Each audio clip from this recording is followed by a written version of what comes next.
ഒരേ അളവിലുള്ള 2 ബാഗുകൾ ഞാനിവിടെ ചെയ്തെടുത്തിട്ടുണ്ട്. ആദ്യത്തെ ബാഗ് ഗ്രീനും ഓറഞ്ചും കൂടി കോമ്പിനേഷനാണ് ചെയ്തെടുത്തിരിക്കുന്നത്. 2 ബാഗിനും ഒരേ അളവുകളാണ് ചെയ്തിരിക്കുന്നത്. 4 ബാഗിൻ്റെ ഓർഡർ എനിക്ക് കിട്ടിയിട്ടുള്ളതാണ്. അതിലെ 2 ബാഗുകൾ ഇപ്പോൾ ചെയ്തെടുത്തിട്ടുണ്ട്. ഈ 2 ബാഗുകളും ഒരേപോലെ തന്നെയാണ് ചെയ്തെടുത്തിരിക്കുന്നത്. അകത്ത് നല്ല സ്പേസ് ഉണ്ട്. ഒരു ബോട്ടിലൊക്കെ വെക്കാൻ പറ്റിയ 1 ലിറ്ററിൻ്റെ ഒരു ബോട്ടിലൊക്കെ വെച്ച് കൊണ്ടുപോകാൻ പറ്റിയ രീതിയിലാണ് ചെയ്തിരിക്കുന്നത്.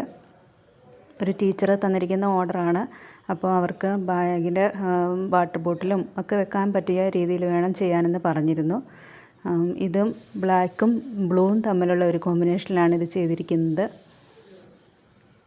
ഇത് ബോക്സ് നോട്ടാണ് രണ്ട് ബാഗുകളും ചെയ്തിരിക്കുന്നത്. ബോക്സ് നോട്ട് എങ്ങനെയാണ് ചെയ്യുന്നതെന്നും ഓരോ ലൈനും കംപ്ലീറ്റ് ചെയ്തതിന് ശേഷം എങ്ങനെയാണ് ലാഡർ നോട്ടിൽ ഇത് ജോയിൻ ചെയ്തെടുക്കേണ്ടത് എന്നൊക്കെ വിശദമായിട്ടുള്ള വീഡിയോ ഞാൻ ചാനലിൽ അപ്ലോഡ് ചെയ്തിട്ടുണ്ട്. വീഡിയോയുടെ ലിങ്ക് ഞാൻ ഡിസ്ക്രിപ്ഷൻ ബോക്സിൽ കൊടുത്തേക്കാം. അപ്പോൾ കാണാൻ ഇഷ്ടമുള്ളവർ അതൊന്ന് കണ്ടു നോക്കണേ. അടുത്ത ആ 2 ബാഗുകളും കൂടി കംപ്ലീറ്റ് ആയതിന് ശേഷം ഞാൻ വീഡിയോ അപ്ലോഡ് ചെയ്യാമേ. Thank U.